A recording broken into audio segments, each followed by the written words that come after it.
What if the wildest guide you ever meet is the last one you'd expect?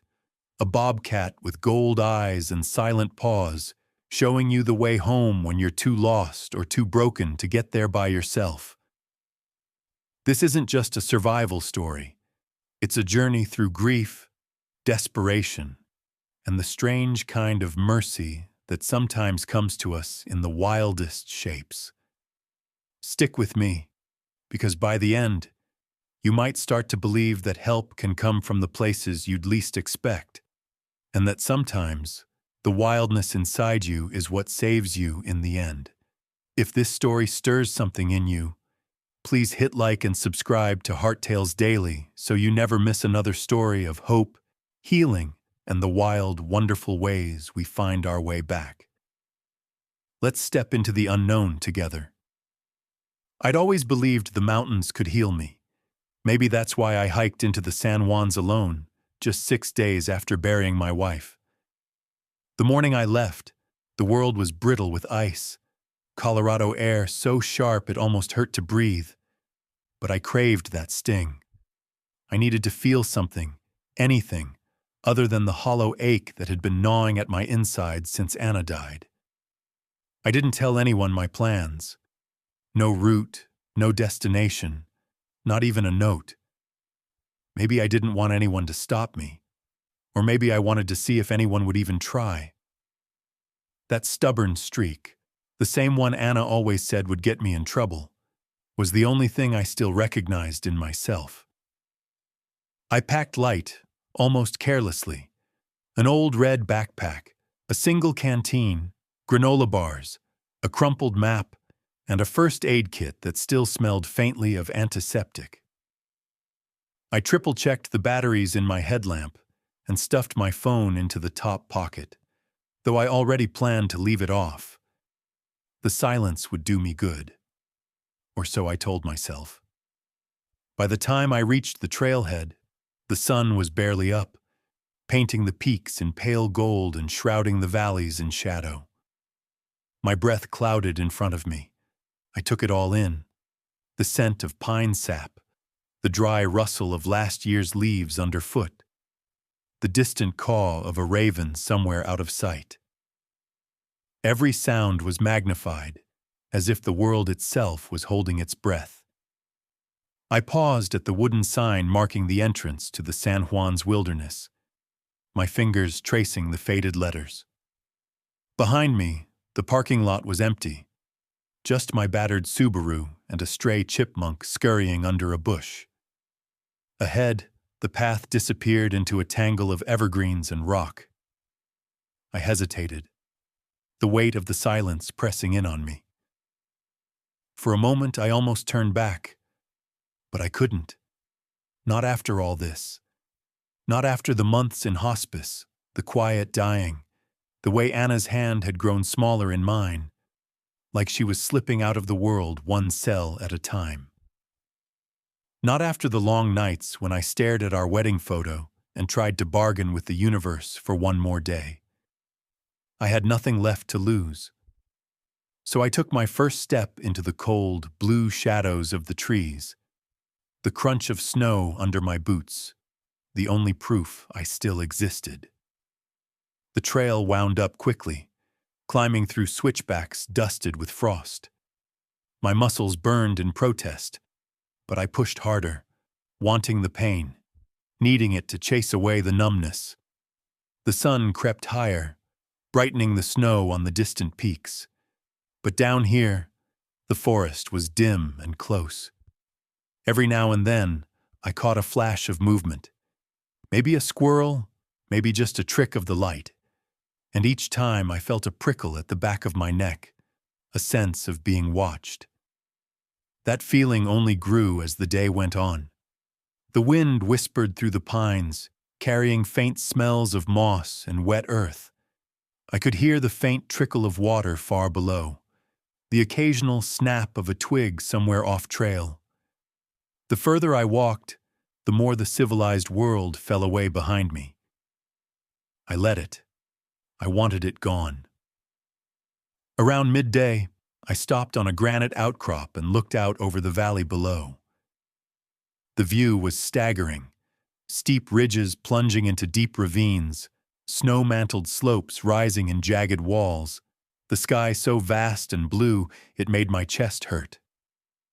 In the distance, a hawk circled, riding thermals above a stand of dying aspens.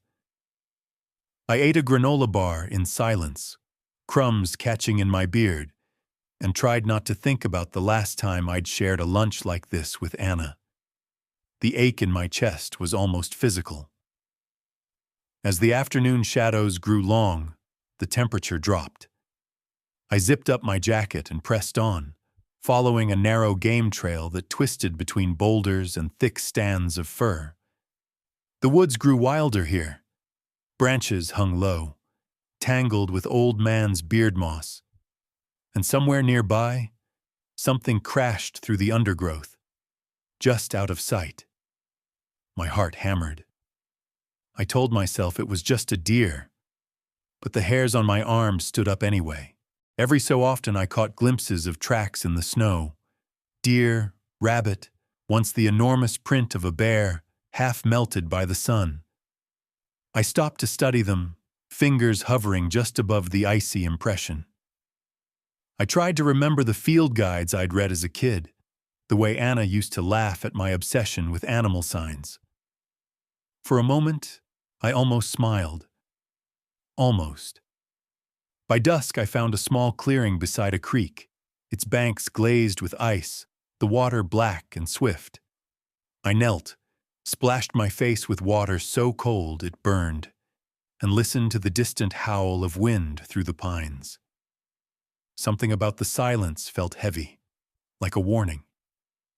The sun slipped behind the peaks, shadows swallowing the woods. In that dimming light, I felt eyes on me again, a weight in the darkness just beyond the edge of the firelight. I told myself it was nothing, just the mountain, just my imagination, just the wildness I thought I wanted. But deep down, something inside me trembled.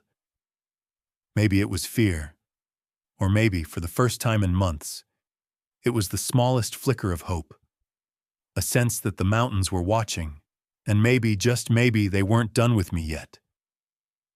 It happened so fast, I barely remember the exact moment my world shifted from stubborn control to blind panic. The morning of my second day in the mountains dawned frigid and pale, mist hanging low over the ravines like a warning nobody else could hear. I woke stiff and shivering, my body half frozen beneath a heap of pine needles and my breath rising in thin white ribbons. I forced myself up, wincing at the ache in my lower back and knees. I checked my canteen, less than half left, and gnawed on a stale granola bar as I studied the map, trying to remember why I thought this section of trail would be so healing. I'd hiked alone plenty of times before, but never with so much weight pressing down on me, or so little attention to the details that usually kept me safe. The sun was barely up when I broke camp and started off, boots crunching in the brittle snow. The forest seemed different now, colder, more unforgiving.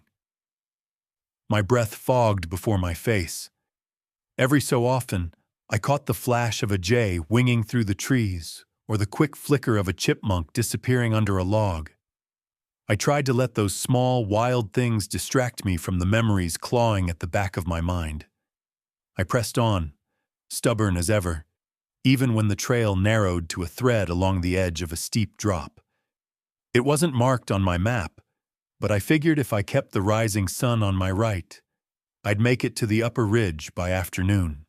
Maybe it was arrogance, or maybe I just needed to prove to myself that I was still alive, still the man who could handle anything the world threw at him. But the mountain doesn't care about pride. Around mid-morning, I came to a narrow ledge carved into the side of a granite wall, slick with a sheen of melting ice. Below, a gash in the land opened up, a ravine so deep I couldn't see the bottom, just hear the echo of rushing water somewhere far below. I tested the first few steps, boots slipping slightly on loose shale, but I pressed forward, one hand on the cold rock for balance. My mind wandered, just for a heartbeat, maybe to Anna, maybe to the old life I kept losing grip of. And that was all it took. My foot shot out from under me, skidding on a patch of ice hidden beneath the powdery snow. For a split second, I hung there, arms windmilling, desperately grabbing for a root or a rock. Anything. But my fingers caught only air. I fell hard, my side smashing into the ledge, backpack slamming against my spine. Then I was tumbling, over and over, down, down, until the world was a blur of white and gray and pain. I landed with a thud that knocked the wind from my chest, the impact exploding in my right leg. I couldn't breathe, couldn't think. Pain screamed up from my shin, raw and electric. I tried to move, but something felt wrong, twisted deep in the bone. Above me, the ledge was just a sliver of sky, impossibly far away. For a long moment, I just lay there, the world spinning, a metallic taste in my mouth. I tried to piece together what had happened, but everything was jumbled, disjointed. My backpack had torn loose and slid further down the ravine. Worse, I heard a sharp splash and realized my phone and map had been swept into the stream far below. Panic surged through me, hot and wild. I shouted, first just a sharp bark, then Anna's name, then nothing but a guttural roar that echoed off the rocks and vanished into the pines. That's when the silence returned, heavy and absolute. Only the wind moved now, whispering through the trees above, as if the mountain itself was waiting to see what I would do next. I tried to stand, but white-hot agony shot through my leg, and I collapsed back into the snow, breath ragged. I fumbled with my pants leg and rolled it up. My shin was already swelling, the skin an angry purple mottled with dirt. Not broken, I told myself, even as I knew it probably was. Maybe just a bad sprain, maybe if I just waited, if I gave it time. But deep down, I knew time wasn't on my side. The sun was climbing, but here in the ravine, shadows pooled cold and deep. My hands shook as I took stock. No backpack, no food, no phone. My only supplies were the small first aid kit still in my jacket and the dregs of water in my canteen. That stubborn sense of control, the one I'd relied on my whole life, began to unravel. The reality hit me hard. I was utterly alone, hurt, and no one knew I was even out here. There would be no quick rescue, no concerned calls or search teams. The world up there kept spinning, oblivious to my disappearance. For the first time since Anna died, I felt something close to real fear, sharp, primal, impossible to reason away. I scooted myself up against a boulder, trying to catch my breath and fight down the rising tide of panic. I dug out the first aid kit and wrapped my leg as best I could with shaking hands. The bandage felt pitiful against the pain, but it was all I had. I looked up, squinting into the bright sliver of sky between the canyon walls. The wind howled above, scattering dry needles into the ravine. In that moment, I realized how small I really was, how easily a person could vanish into these mountains, swept away like dust on the wind. I sat there for a long time, listening to the sound of my own breathing, the icy water running somewhere below, and the distant creak of pine trees. My scream had faded, leaving only the raw ache in my leg and the pounding of my heart. That was the sound that echoed loudest, my own voice, ragged and helpless, swallowed by the endless wild. And then, nothing but the wind, as if the mountain had never heard me at all. Night fell faster than I could brace myself for it. In the deepening blue shadows of that ravine, time felt sticky, stretching and folding back in on itself. Every minute I sat there, pain pulsing from my leg, the air seemed to thicken until each breath felt like drinking ice water. Above me, a sliver of sky faded from gold to deep indigo, stars winking into existence like cold, indifferent eyes. I did what I could with what little I had. I dug my hands into the half-frozen dirt and scraped together a shallow bed of pine needles against the base of the boulder, hoping it would block the wind. My jacket was meant for brisk hiking, not for surviving a rocky mountain night in early spring. I shivered, teeth chattering so hard it felt like my jaw would splinter. Every muscle ached. The cold was no longer a cleansing slap, but an invasive force, settling deep in my bones, making my fingers numb and my thoughts muddled.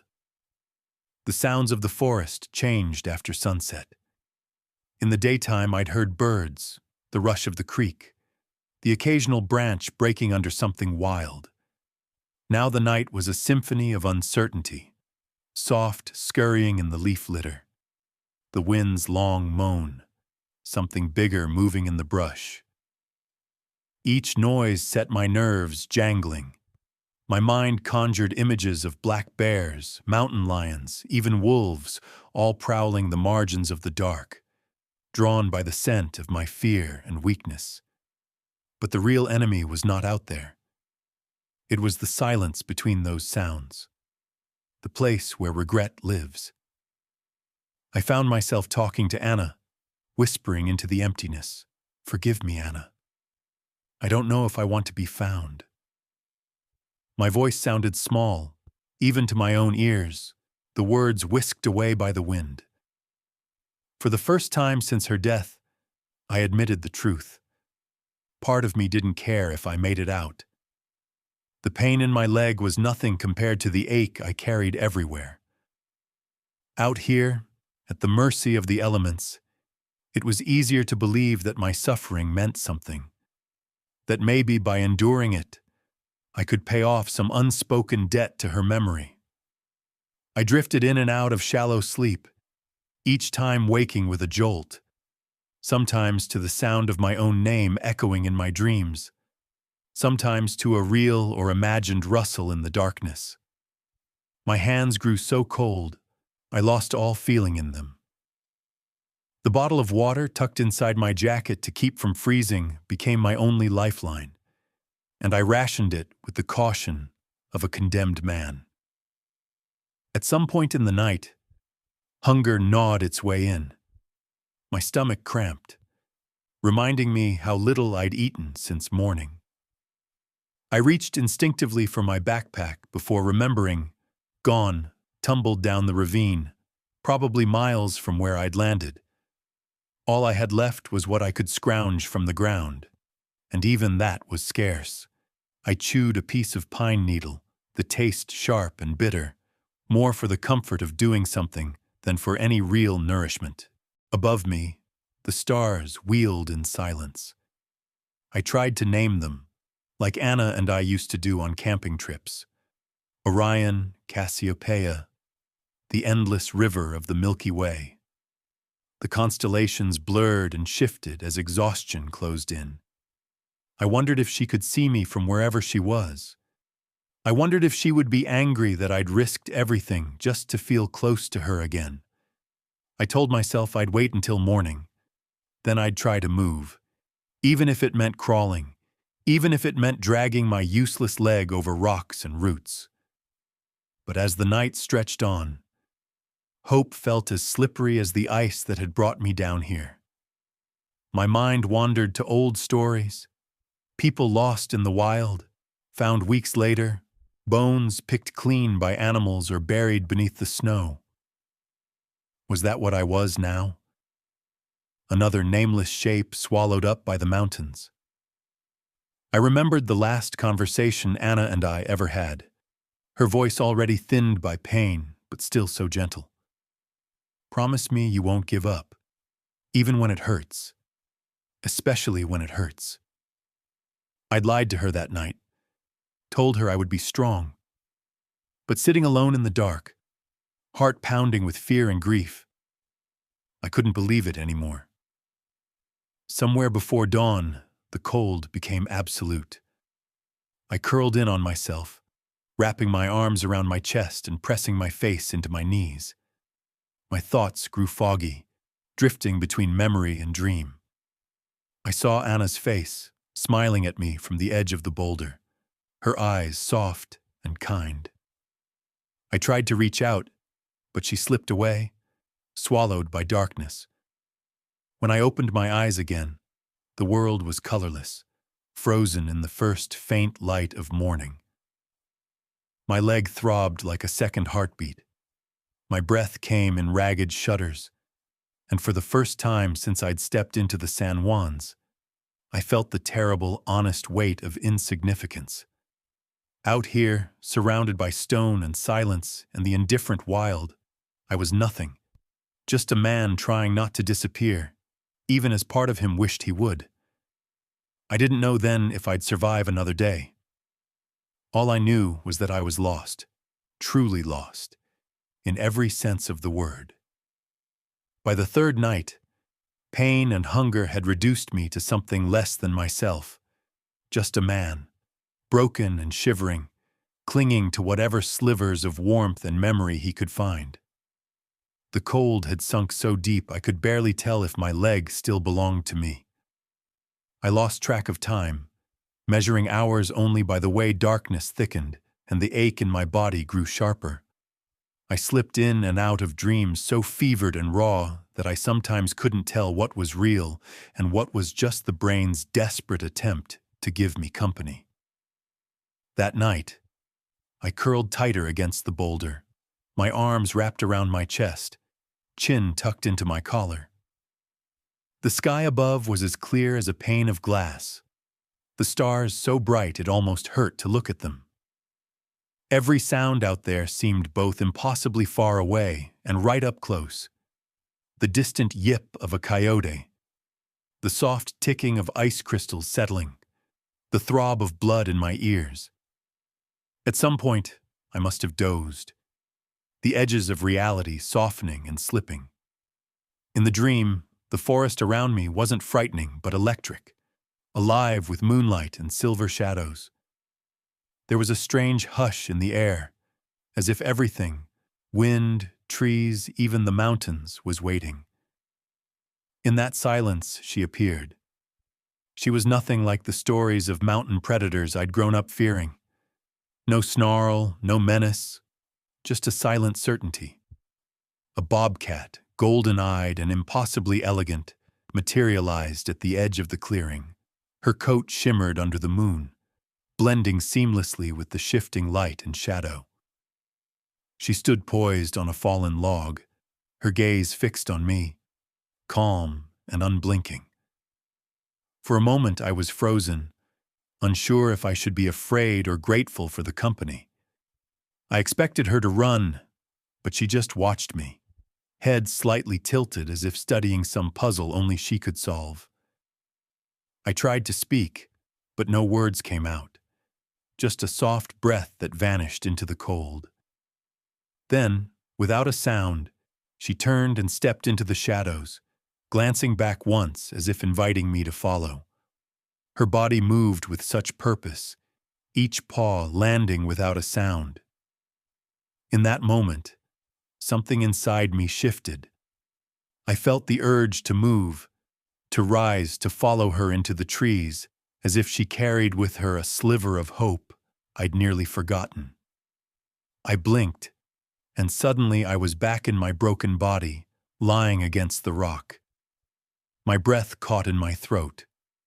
Was it real? A hallucination brought on by fever and exhaustion?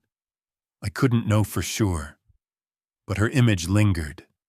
Those golden eyes, the turn of her head, the invitation to rise and keep going.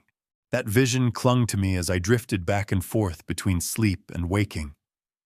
Sometimes I'd open my eyes, convinced I'd see her sitting just beyond the reach of starlight, waiting for me to decide if I wanted to live or fade away. Other times I thought I could hear the soft pad of her paws in the snow, the delicate crunch that said, "You're not alone." Not yet. Hours passed, or maybe just minutes. I wasn't sure anymore. The cold pressed in, but now there was something else. An ember of determination I hadn't felt since before Anna got sick. If that bobcat could survive these mountains, slip between shadows and moonlight with such quiet confidence, then maybe I could find a way too. When the fever rose, bringing with it wild, disjointed visions, I clung to the memory of those golden eyes. I told myself it was just a dream, a figment, but it felt more real than anything I'd known since Anna's hand slipped from mine. It was as if the mountain itself had sent her, not as a warning, but as a guide.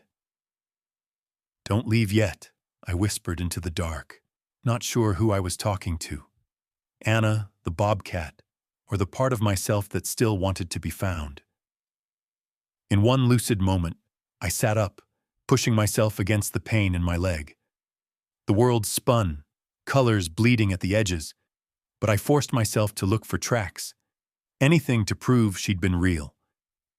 There, in the faint glow before dawn, I thought I saw them. A delicate trail of paw prints, pressed into the snow near my makeshift bed.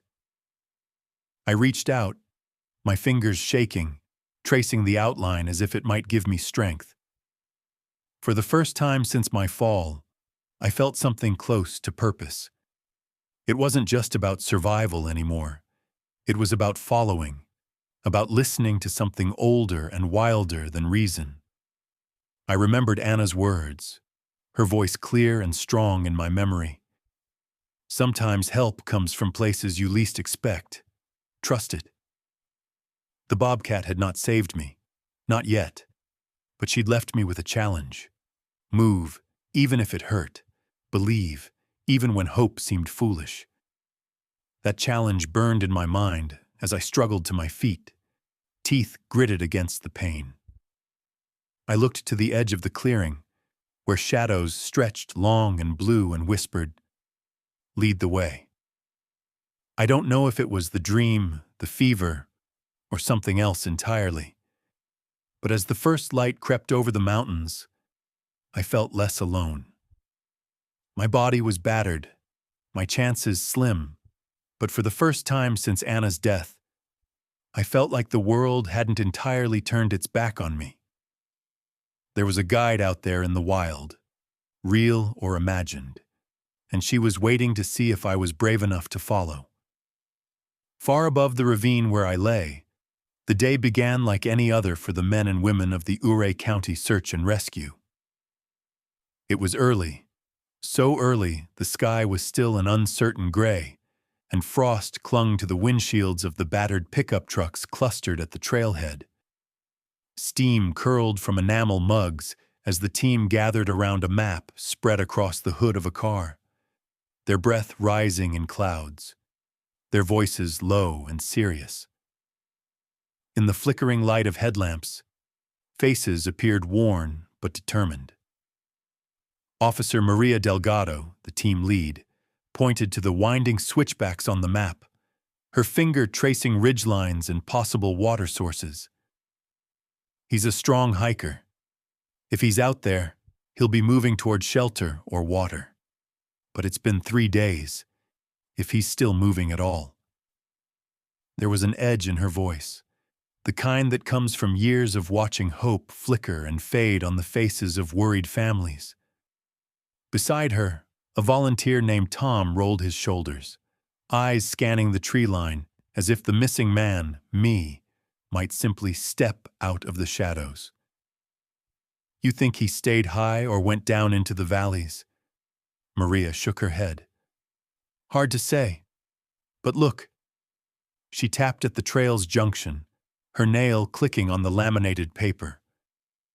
"Last confirmed sighting was here, near the creek crossing. Let's focus below the ledges. If he fell, it's the most likely place." The radio crackled, a voice chiming in from a higher ridge. "No sign up here, just animal tracks. We'll sweep down toward the East Fork."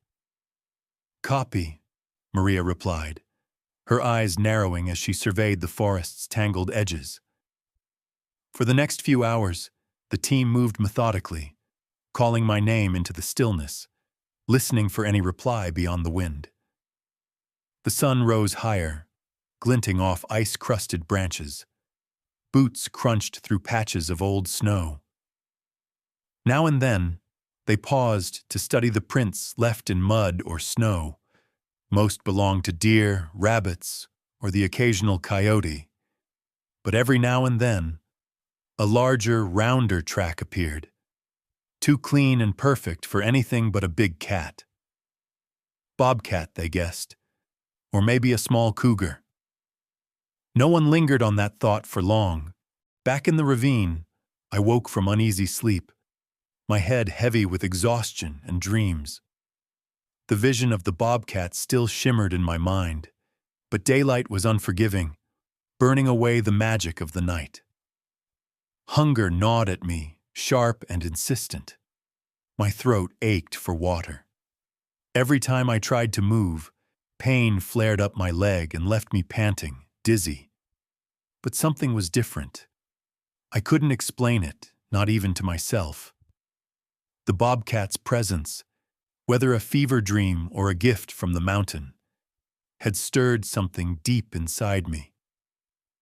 I felt watched, yes, but not hunted. I pressed my hand into the cold earth and forced myself to sit up, eyes searching the muddy bank for any sign I wasn't alone.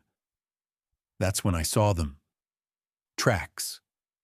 Not human, definitely not. 4 neat ovals pressed into the soft dirt, spaced just right for a bobcat, leading up the embankment and away toward the thickest tangle of spruce. The tracks looked impossibly clear, almost as if they'd been left just for me. I stared at them, heartbeat fluttering with a mix of awe and disbelief. If she can survive out here, I muttered, voice rasping from dryness and fear, maybe I can too. Somewhere above me, the search team stopped at the edge of a clearing, eyes catching on something unusual. A set of fresh animal prints in the snow, circling a patch of flattened grass where a body might have rested. Tom knelt, brushing snow from the edges of a print. "Bobcat," he murmured, then frowned. "And something else. Look at the drag marks. Human, maybe. He could be close."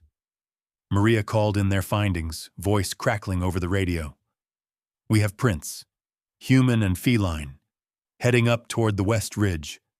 Shifting search area." Back in my battered, desperate world, I pushed myself to my feet. Well, as close to standing as I could manage. I clung to a low-hanging branch for support, gritting my teeth against the agony in my leg. The world swayed, colors dancing at the edge of my vision, but I refused to fall again. Inch by inch, I dragged myself after the tracks, following the faint line of paw prints like a thread leading through the labyrinth. The forest around me felt changed, not safer, but alive, as if every tree and stone was holding its breath, watching. Sunlight broke through in scattered shards, illuminating the ghostly tracks and sparkling on the ice-laced moss. My mind flickered between hope and terror. I remembered old stories, animals leading the lost out of the wild, spirits watching over fools and dreamers. I didn't believe in miracles, but I did believe in the wild and in the strange mercy it sometimes offered. Above, the rescue team fanned out along the ridge, calling my name again and again. Their voices filtered through the trees, distant but unmistakable. I wanted to shout back, but my throat was too raw.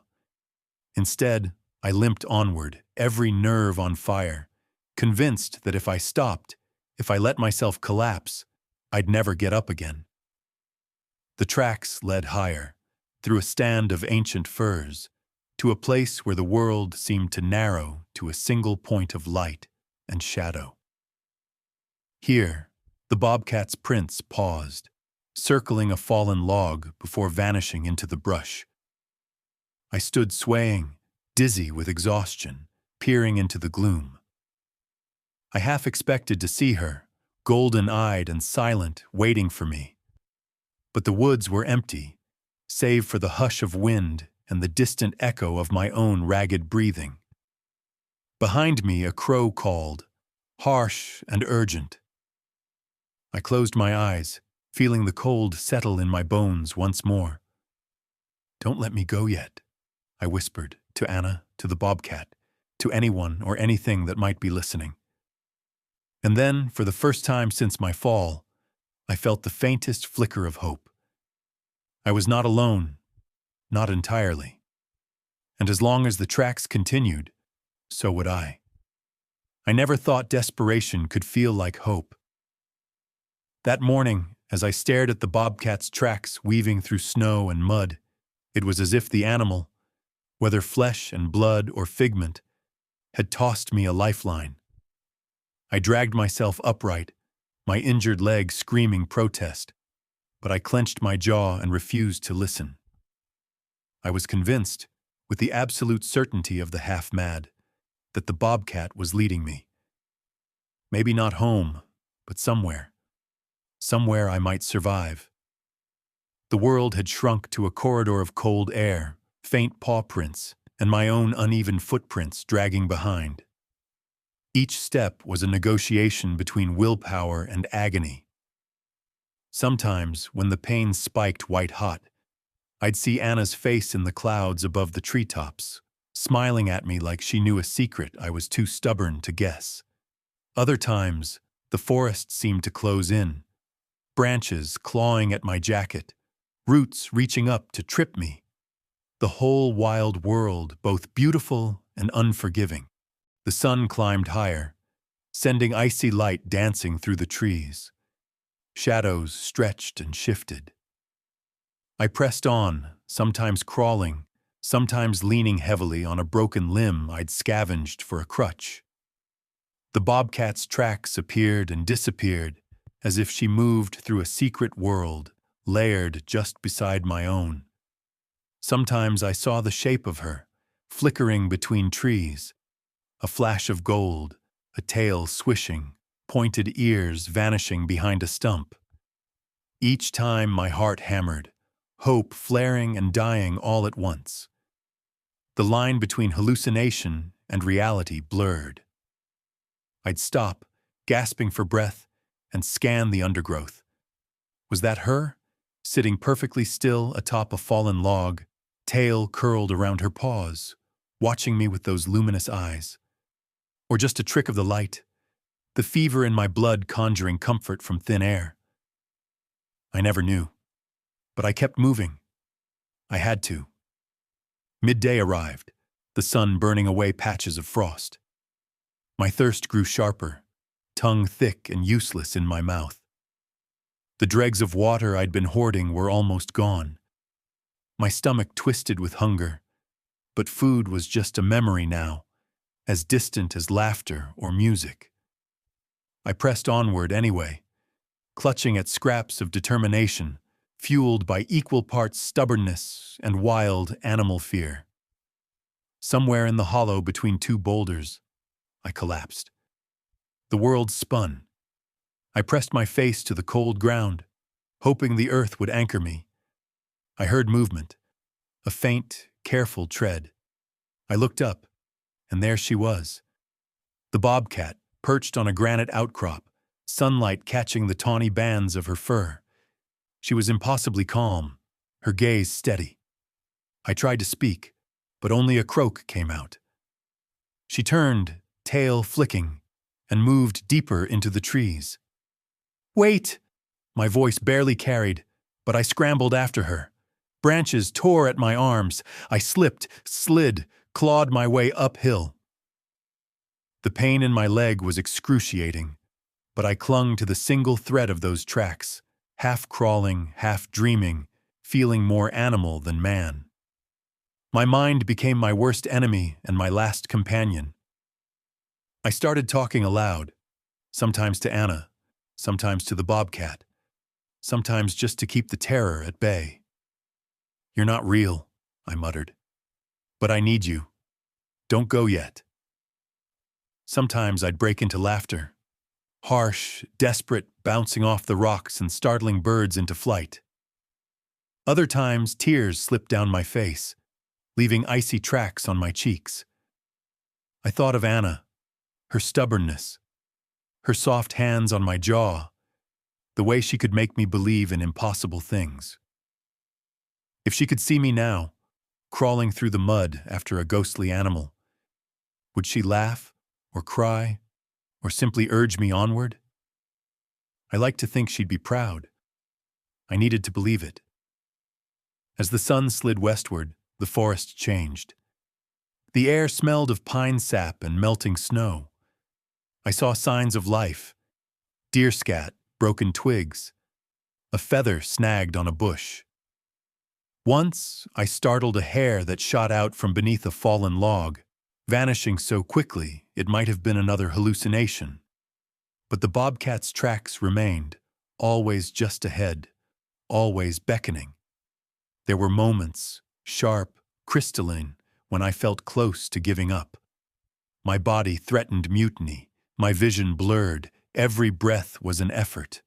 I found myself bargaining with the mountain, with the bobcat, with Anna. Just let me make it a little further. Let me find shelter. Let someone, anyone, hear my voice.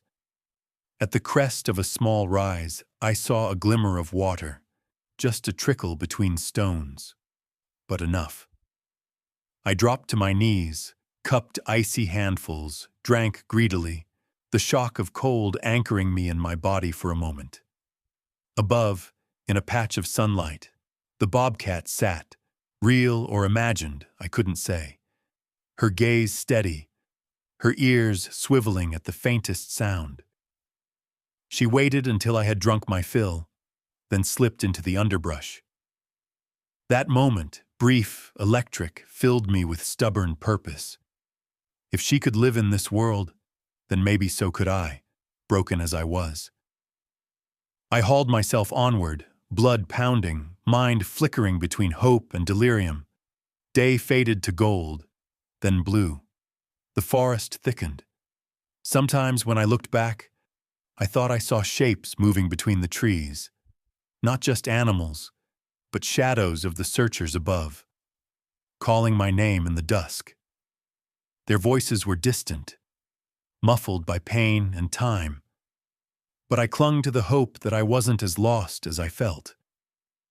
As night fell, I pressed my back against a tree and closed my eyes. I didn't know if the bobcat was real, or if I'd simply conjured her from desperation. But I was still moving, still breathing, still fighting, because of her. My last thought before sleep took me was a prayer to the wild, a simple, desperate plea for another day, and the strength to keep chasing shadows until I found my way home. Night in the San Juans does not simply fall, it swallows. Cold comes first, sweeping down the slopes in silent currents, curling around the boles of ancient trees and threading through the undergrowth with a ghost's patience. Up high, the moon casts a silver net across the ridges, turning every exposed stone into bone-white memory. In the deep places at the bottom of tangled ravines, darkness pools so thick and deep that time loses its shape, and the line between dream and waking fades to nothing. From far above, the mountain watches. It has seen men come and go, brave and broken, desperate and hopeful, most leaving nothing behind but footprints and stories half remembered. Tonight, the wild is aware of two things: a man fighting for his last scraps of strength, and those who search for him, threading between the trees, calling his name into the ancient silence. An owl calls from the tallest pine, its voice rolling like a bell through the darkness. Mice scurry, deer step lightly, a fox slinks between boulders with eyes shining green in the moonlight. The bobcat, somewhere between legend and flesh, moves almost without sound, leaving only the faintest suggestion of her passing. Paw prints that catch the frost just so, a low-hanging branch swaying long after she has gone. Down below, Elliot drags himself to the base of a thick, wind-stunted pine, breath rattling in his chest. He's barely aware of the world outside his immediate bubble of pain and exhaustion. The cold is different tonight. No longer just an enemy, but a sculptor, carving the edges of his consciousness sharp and bright. He fumbles with trembling fingers, stacking pine needles and brittle twigs into a crude nest, trying to create some illusion of warmth. He thinks about Anna, the memory of her voice a thread he can almost follow through the blackness. He tries to conjure her face, but the details slip and slide, replaced by the sharp certainty of the bobcat's eyes. He wonders if she's near, if she's real, or if she's just the mountain's way of giving him something, anything, to believe in as his body breaks down. Above him, unseen eyes observe. The bobcat, her belly low to the ground, pauses just outside the ring of moonlight. She studies Elliot, her tail flicking once, twice, then still. She is a creature built for survival, for silence, for slipping between the worlds of shadow and snow. In this moment, she is both wild and watcher, both threat and guide. Not far away, the rescue team makes camp at the edge of a clearing. Their fire crackles, sending up orange sparks that the wind snatches and scatters. They eat in silence, heads bowed over steaming mugs, every now and then glancing toward the dark timber. Maria marks the map with new X's, places checked, places left to search. Tom radios in their position, voice low and weary. The team does not know how close they are, only that they are not giving up. Back in the ravine, Elliot slips in and out of consciousness. At times, he's certain he hears voices, real or imagined, he can't say. Sometimes they are the soft, soothing tones of his wife. Sometimes they are sharp, distant shouts. "Elliot, can you hear us?" He tries to answer, but his throat is raw, his lips split and bleeding. The words die in his mouth. A new cold front moves in with midnight, pressing the temperature down until even the animals hunker close. The wind howls through the pines, bending them with old, aching groans. Snowflakes begin to fall, soft at first, then swirling with wild, purposeful intent. The world shrinks to a handful of senses, the bitter smell of pitch, the rasp of bark against skin, the taste of blood and cold and memory. At his lowest, Elliot feels something move beside him, a whisper of fur, a warmth that lingers just at the edge of pain. He cannot tell if it's dream or miracle, only that it steadies his heartbeat, slows his ragged breathing. He presses his hand to the ground and imagines he can feel another life pulsing there, as wild and real as the hunger gnawing at his gut. Above, the bobcat watches him. For a moment, their eyes meet, one lost, one wild, both caught in the old agreement between man and nature. She turns and melts into the brush, leaving Elliot with the smallest ember of comfort, a challenge and a promise all at once. The night drags on. Elliot loses all sense of time, but the moon arcs slowly overhead. He dreams of Anna, of childhood summers in fields bright with wildflowers, of rivers that never run dry. Each time he wakes, the cold is worse, but so is the stubborn urge to see morning. The rescue team sleeps in shifts, radios crackling, ears tuned for any sound out of place. In the wild, nothing is certain, but hope is as much a part of survival as food or fire. When dawn finally breaks, weak and gray, Elliot opens his eyes to the thin light seeping through the pine boughs. He is still alive. The bobcat's tracks are gone, But in their place is something just as vital, a will to try, to move, to fight for another hour. He presses his palm against the earth, whispering thanks to Anna, to the wild, to the bobcat, to whatever strange mercy has kept him breathing through the darkest night of his life. He is not rescued yet, but the world is changing around him. Subtle, invisible threads weaving rescue, hope, and wildness into something new. He is, for the first time in days, almost ready to believe he might be found. Dawn broke pale and uncertain, the sky above the San Juans a muted wash of lavender and blue. I lay at the base of the pine, every muscle locked in a dull ache, eyelids gritty with exhaustion. For a moment, I didn't realize that the world around me had changed. The cold still gnawed at my bones, and the pine needles pricked my cheek. But there was a hush in the air that felt different from the night, a fragile peace that was new, almost foreign. I blinked slowly, the crust of dried tears on my face making my skin feel tight. The breath in my chest sounded thin, almost whistling. For a long while, I just listened. Somewhere in the distance, a bird called, its voice sharp and clear, a thread of hope piercing the silence. I told myself to move, to try again, but my body refused, rooted to the earth by hunger and fatigue. Then, a new sound filtered through the trees, faint at first, just the crunch of boots on frost-bitten ground, the careful rustle of heavy clothing. Voices, too, calling through the undergrowth. I froze, half convinced it was another hallucination conjured by my battered mind. But the voices grew louder, more real, cutting through the fog that clung to my brain. "Elliot! Hey! Anyone down there?" For a moment, all I could do was blink, trying to reconcile the impossible.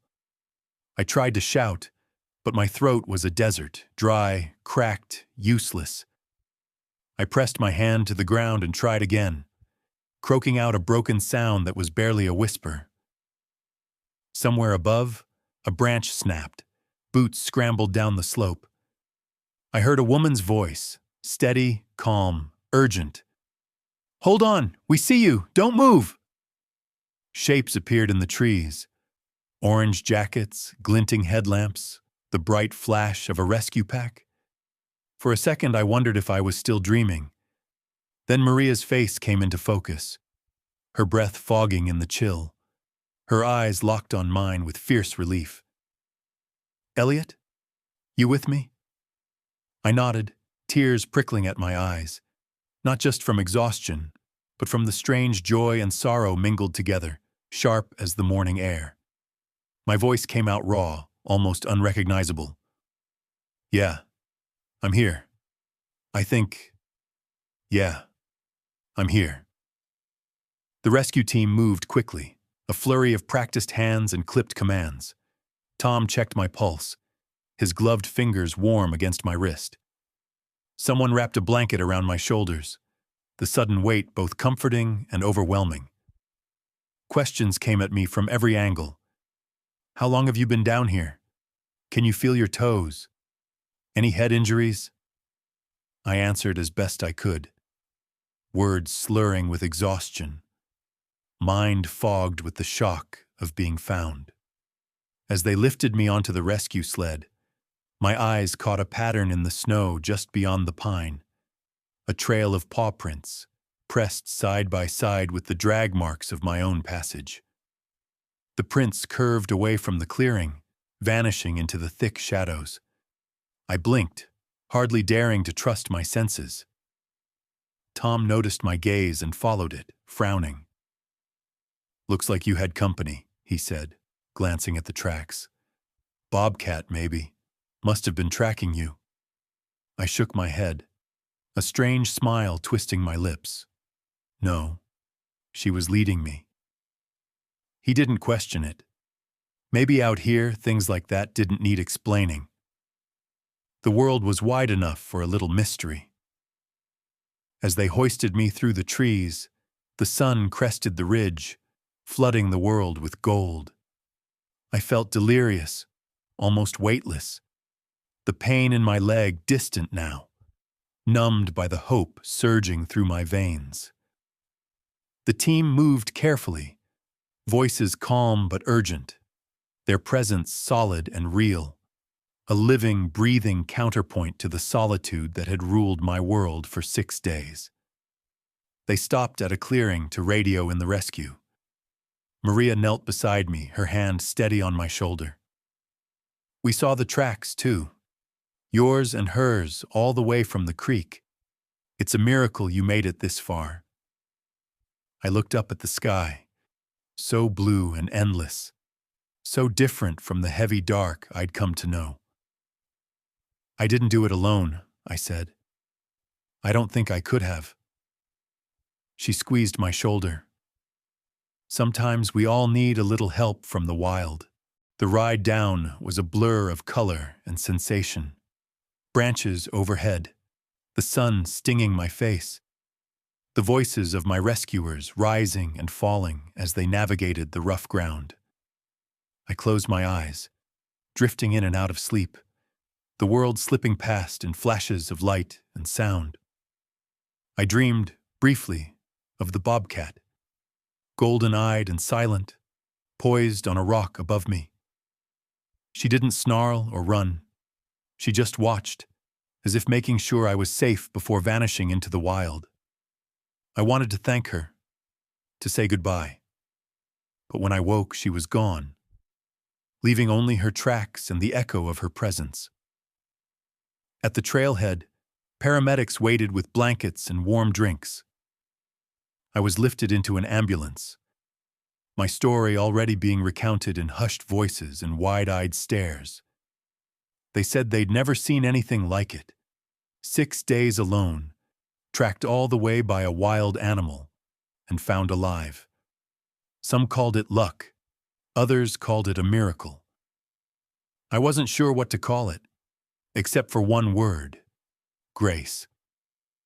As the doors closed and the ambulance rattled down the mountain road, I looked back through the window at the tree line.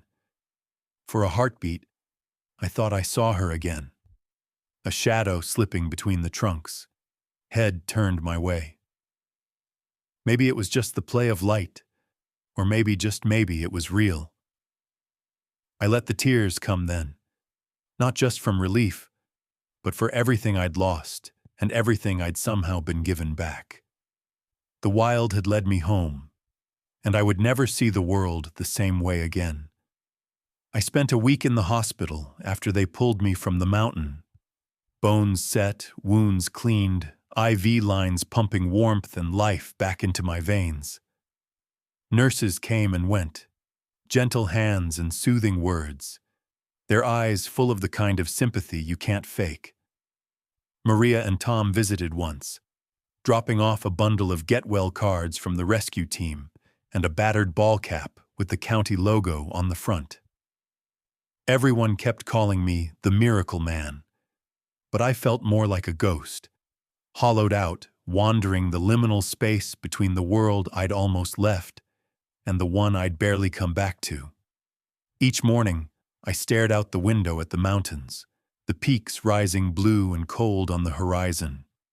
The hospital room was safe, warm, bright, humming with life, but some part of me remained out there in the wild, caught between snow and sky, haunted by paw prints and the echo of dreams. I found myself reaching for meaning the way my fingers had reached for Anna's hand in the dark, desperate for a connection to something bigger than pain or survival. The story spread quickly. Local news, then regional. Man rescued after 6 days lost in San Juan's, tracked and guided by Bobcat. There were interviews, phone calls, a reporter with bright eyes and a tape recorder asking me to describe exactly what happened. I told them what I could. The fall, the cold, the pain, the days and nights blurring together, and always the Bobcat. How she'd appeared out of nowhere, watched me without fear and led me in her own silent way toward survival. Some nodded, some smiled politely. Some looked at me with that half-amused, half-concerned expression reserved for people who see angels in storm clouds and meaning in tea leaves. But I knew what I'd seen. And more importantly, I knew what it meant to me. When I was finally cleared to go home, I stepped out of the hospital into the brittle spring sunshine and paused for a long moment, just breathing. The world was louder than I remembered. Cars rumbling past, dogs barking, the shriek of a delivery truck's brakes. But underneath it all, there was a steadiness, a thrum of life I hadn't noticed before. I felt raw, new, like someone learning to walk again after a long time in the dark. Back in my little house at the edge of town, I tried to return to routine. I limped to the kitchen, made weak coffee, stared at the half-finished crossword Anna had left on the counter. I sorted her things for the 100th time, her jacket still hanging by the door, her boots lined up neatly on the mat. Some days, the grief came in waves. Other days, it crept in quietly, a fog seeping under the door. But something was different now. I no longer felt entirely alone. Not since the mountain, not since the Bobcat. Spring crept over the land in fits and starts. Snow melted, then fell again, then melted once more, leaving the hills muddy and bright with new grass. Every morning, I limped out to the edge of town, up the old trail that led toward the San Juans, and stood there for a while, listening. Sometimes I brought a piece of meat, cheap steak, a chicken wing, a chunk of leftover roast, and left it on a flat stone at the trailhead. I never saw her, not once, but every so often the meat would be gone by the next day, and fresh tracks, round, sure, wild, would appear in the mud. It became a quiet ritual, my way of saying thank you to the wild, to the mystery, to the guide I couldn't explain. I rarely spoke of the Bobcat, not to friends, not even to Maria when she called to check in. It felt private, sacred, a secret between me and the mountain, a story too wild and gentle for the noise of everyday life. But sometimes, at night, I'd sit on the porch and imagine her slipping through the woods, her golden eyes bright in the moonlight, watching, waiting, reminding me that survival is never just a matter of luck or skill. It's also about faith, the willingness to be led, to accept help, to open yourself to the possibility that grace can arrive in forms you least expect. There were days I doubted myself, days when the pain in my leg flared, or when the memories of Anna cut too deep. On those days, I'd find myself reaching for the wild, for the lessons written in wind and snow and silent eyes. I'd remind myself that letting go is not weakness, that asking for help does not make you less. If anything, it makes you more connected, more alive, more open to the strange, inexplicable ways the world can reach out and save you. I thought often about that final night in the mountains, the way the Bobcat lingered at the edge of the clearing, the challenge in her gaze, the promise in her silent presence. I remembered Anna's last words, her gentle insistence that I keep going, keep living, keep believing in what comes next. And I realized that rescue isn't always a helicopter or a search team or a bright orange jacket in the snow. Sometimes it's the willingness to see the wild as an ally. Sometimes it's the courage to trust in the mystery. Now, whenever I see someone struggling, at the grocery store, in line at the post office, on the side of the road with a flat tire, I try to offer what I can, even if it's just a nod or a quiet word. You never know who's lost, or who's waiting for a sign that the world hasn't forgotten them. Maybe grace can pass from hand to hand, like warmth from a fire, or the memory of a wild animal's silent company in the dark. Each spring, I still leave that offering at the trailhead. A private thank you. A reminder that I was found, not just by the hands of the rescue team, but by something older, wilder, and full of meaning. And I tell myself that survival isn't just about coming home. It's about opening your heart to help, no matter how wild or unlikely it seems. That's the meaning I found, in the mountains, in the bobcat's eyes, and in the spaces between fear and faith. For a long time, I thought this was just a survival story, a tale to be told over coffee or retold by local news, a warning about the dangers of hiking alone or the stubbornness of a grieving heart.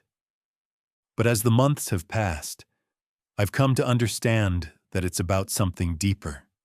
It's about learning to accept the wild, the unknown, and even our own fears as guides. It's about recognizing that sometimes the right path home isn't one you find alone, and that rescue can come from the most unlikely places, even from a creature most people never see except in a fleeting shadow. After I got out of the hospital, people from town would stop me on the street or at the diner. Some just nodded, as if we shared a secret about the mountains and what they keep. Others wanted to hear every detail, to know if I'd really followed an animal out of the wilderness, if I'd really felt something watching over me. Some told me their own stories, of being lost, of being found, of signs they couldn't explain. A few laughed it off, but I could see the curiosity in their eyes. And every so often someone would touch my arm and say, "I'm glad you made it back. I'm not sure I could have." If you're listening to this, if you've ever been guided or saved by something you can't quite explain, or if you simply believe there's more to the wild than we see, I hope you'll share your story too, or pass this along to someone who needs a little hope. Sometimes, all it takes is hearing that you're not alone in your fear, your pain, or your wonder. Sometimes, the right words at the right time can be a kind of rescue in themselves. I won't pretend I'm the same man I was before. Grief changes you, just as survival does. I still have days when I wake up expecting to find Anna beside me, or nights when the ache of what's gone presses down so hard I can barely breathe. But I also have days when the sunlight seems sharper, when a bird's song or the pattern of leaves on the ground feels like a message. I have a quiet place inside me now, a place where gratitude lives, a place I didn't know existed before I was lost. The wild isn't just out there in the mountains. It's inside us too, in the places where our fears and our hopes meet. Learning to accept that wildness, to listen to it, trust it, and sometimes let it lead us isn't easy. We're taught to push through, to keep our heads down, to solve every problem on our own. But there's a special kind of courage in asking for help, in opening yourself up to being led. There's strength in surrender, in trusting that you don't have to have all the answers. When I think back on those 6 days in the mountains, it's the moments of connection that stand out. The rescue team's voices echoing through the trees, the warmth of Maria's hand on my shoulder, Tom's steady presence, and of course, the silent company of the bobcat. None of us get through life alone, no matter how strong we think we are. Sometimes the help we need comes from people. Sometimes it comes from places we can't explain, from the wild, from dreams, from the soft nudge of an animal guiding us through the dark. If you ever find yourself lost, whether it's in the wilderness or just in the tangled woods of your own heart, I hope you'll remember that you don't have to find your way out alone. Look for the signs, listen for the voices, trust the helpers, even if they come in strange forms. Rescue is out there, and sometimes it finds you when you least expect it. Each spring, I still walk up to the trailhead, leaving a little offering for the bobcat. Sometimes meat, sometimes just a quiet word of thanks. I don't know if she's still out there, slipping through the shadows and watching the trail. Maybe she is, maybe she isn't. But I like to think that we all have guides like her, waiting in the wild edges of our lives, showing up when we need them most. I also try to give back however I can. Sometimes it's volunteering with the local search and rescue, lending an ear to people going through their own rough stretches, or just being present, really present, for the people around me. It's a small thing, but small things add up. You never know when a kind word or a little patience will be the lifeline someone else is waiting for. This story isn't just about survival, it's about community, about how even the loneliest journeys are shaped by the people, the wildness, and the unseen hands that help us along the way. If you've listened this far, thank you. I hope it brings you a little comfort, or at least the sense that you're not alone in facing whatever wilds you're crossing right now. So, I invite you, yes, you, to reflect, to share, to connect. Tell your story. Listen to someone else's. Leave your own offering for whatever wild thing has guided you, even if it's just a whisper of thanks. Pass this story along to someone who needs hope, or who believes, like I do, that the right path home sometimes appears when you trust in things you can't quite see. And if you ever find yourself in trouble, in need, or lost, remember, sometimes the wild isn't just a place. Sometimes it's a call, an invitation, a promise that you are never truly alone. Thanks for listening. Take care of each other, and take care of yourself. The mountains are still out there, and so are the guides, silent, watchful, waiting for those willing to believe.